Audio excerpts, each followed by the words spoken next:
Bueno, le hemos invitado a la subsecretaria de Coordinación Educativa de la Municipalidad de Córdoba, a la profesora María José Viola. Ella, como docente, nos va a explicar el significado del alcance y la importancia, así como la trascendencia de la revolución del 4 de junio de 1943. Le escuchamos para que nos eduque, nos forme y también nos informe, profesora. Bueno, gracias Alfredo por invitarme nuevamente. La otra vez estuvimos hablando sobre el cordobazo y hoy, bueno, he sido invitada para pensar y reflexionar acerca de los alcances de lo que fue la revolución digamos, la revolución que inaugura una tradición en la Argentina, una tradición política, un movimiento de masas, que es el peronismo. Que, como dijimos la otra vez, es el movimiento de masas que imprimió carácter y marcó el ritmo de la política argentina en el siglo XX. Y cuya importancia y trascendencia se proyecta hasta nuestros días. Nosotros el otro día estuvimos reflexionando sobre el cordobazo y también veíamos que como telón de fondo de esa gran revuelta popular que unió a obreros y estudiantes estaba el peronismo, un peronismo que había sido proscripto a partir del año 1955. Nosotros sabemos que el proceso que da origen al peronismo se inaugura el 4 de junio de 1943. Hay un historiador muy interesante que es Miguel Ángel Sena, que él plantea que el proceso de 1943 es la contracara, la contratapa histórica del golpe del 6 de septiembre de 1930 que dio origen al proceso que se conoce como la década infame. Exacto, magnífica definición, la década infame. La década infame. ¿Por qué década infame? Porque fueron 10 años atravesados por el fraude y la corrupción.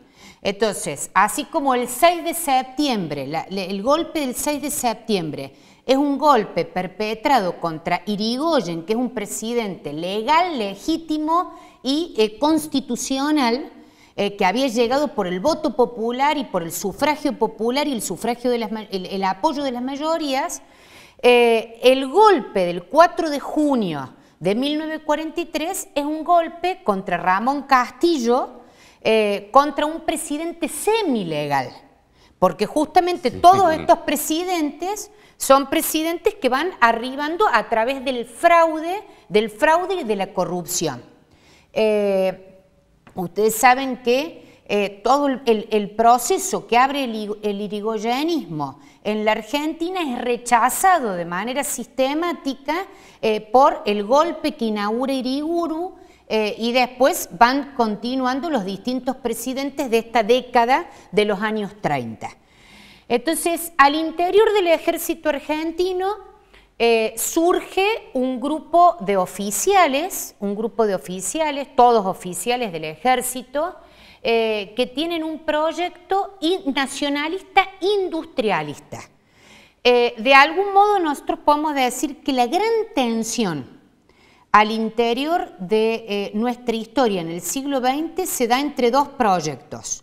Un proyecto liberal conservador que plantea que la Argentina tiene que ser un país exportador de materias primas e importador de bienes de capital y de divisas. Y de algún modo un país semicolonial sujeto a la potencia hegemónica del momento, que era Inglaterra, que era Gran Bretaña. Y el otro proyecto que dice, no, la Argentina tiene que industrializarse, tenemos que entrar en el ciclo de la industria pesada, y tiene a su vez que forjar un proyecto de desarrollo autocentrado que haga plafón en la industria fundamentalmente en ese momento en la industria metalúrgica, metalmecánica, se tiene que industrializar y tiene que construir un gran mercado interno. Por eso Perón ya desde antes del golpe del 43 va pensando y diseñando el ABC, la alianza estratégica entre Argentina, Brasil y Chile. Perón, al interior de este grupo de oficiales también hay disensiones y hay discrepancias. Por un lado, Perón, que plantea esto, el proceso de industrialización de la Argentina, hay que hacerlo con un gran sujeto social que es el movimiento obrero. Hay que organizar al movimiento obrero, hay que construir un modelo sindical que empodere y que lo transforme al movimiento obrero en un sujeto político y social, y eso lo hace Perón desde la Secretaría de Trabajo y Previsión Social.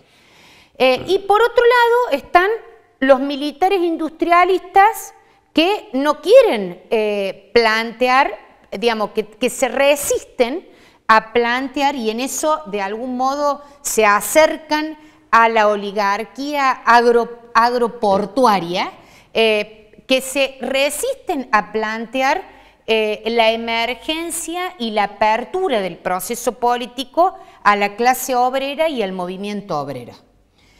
Entonces, ahí se va a dar una disensión, por eso Perón en esa etapa termina desplazado de su cargo, termina preso y se produce el 17 de octubre de 1945, que fue una movilización tremenda en la que va a tener un gran protagonismo Eva Perón y todos los sindicatos que de algún modo habían sido artífices y protagonistas del proceso de organización social a partir de, con la centralidad en el trabajo y con un proyecto industrialista que había planteado Perón en la Secretaría de Trabajo y Previsión Social.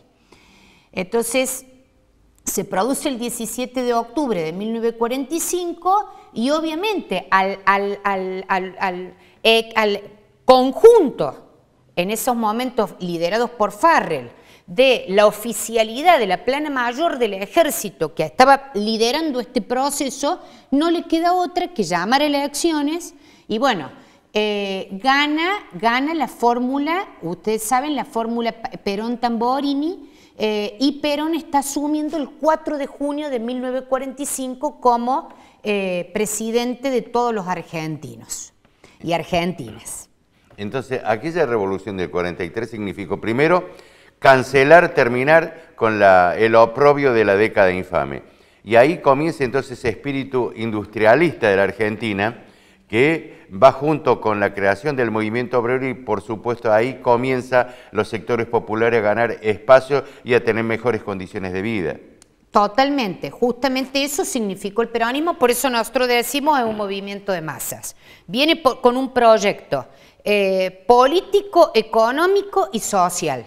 En lo económico, independencia económica, desarrollo económico a partir de un gran proceso de industrialización y de transferencia de recursos del sector agropecuario al sector urbano-industrial.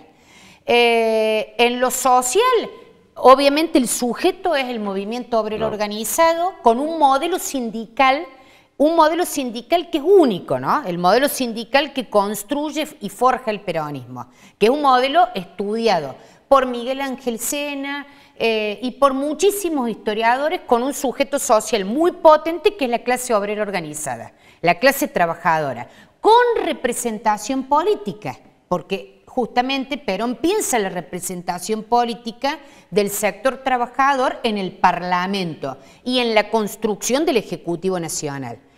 Y decimos también que es un modelo político porque paradójicamente muchos sectores antiperonistas plantearon que el peronismo que el primer peronismo tuvo rasgos dictatoriales. Lejos, digamos, hay que estudiarlo bien el fenómeno porque es muy complejo y tiene distintas etapas. Pero lejos de tener rasgos dictatoriales, lo que podemos decir es que el peronismo genera un proceso muy interesante de igualitarismo democrático, de profunda democratización de la Argentina, y todas las reformas estructurales que el peronismo plantea tienen un correlato legislativo. Sí. Eso es muy interesante. Claro. Todo Perón lo somete al debate del Parlamento. Eso es muy interesante y habría que estudiarlo un poquito más. Pero yo estoy convencida de que, sin lugar a dudas, el peronismo, por supuesto con una jefatura y una conducción muy fuerte en torno a la figura de Perón, pero el peronismo inaugura un ciclo de igualitarismo democrático en la Argentina. Y por eso, bueno, por eso genera memoria histórica y por eso permanece como fuerza política al interior del pueblo argentino. Gracias, profesora. Gracias a usted, Alfredo. Magnífica la exposición. Comprendemos el motivo y el alcance de aquella revolución. Pero fíjense en ahora. Con aquella revolución el pueblo comenzó a ser feliz a través del trabajo. Miren los nuevos gorilas argentinos que pretenden. Como no quieren salud pública, dicen, bueno, si vos querés vivir mejor, vende tu pierna, vende el corazón, vendete un brazo, vendete los ojos. Eso pretende la derecha argentina. El peronismo es absolutamente, aquel peronismo, es una cosa absolutamente distinta, que por supuesto también se nutrió con un montón de personalidades de radicalismo que tenían ese sentimiento de carácter popular. A la pausa, director. Un abrazo. Gracias, profesora. Gracias. Estuvo con nosotros María José Viola, que es la subsecretaria de Coordinación Educativa de la Municipalidad de Córdoba.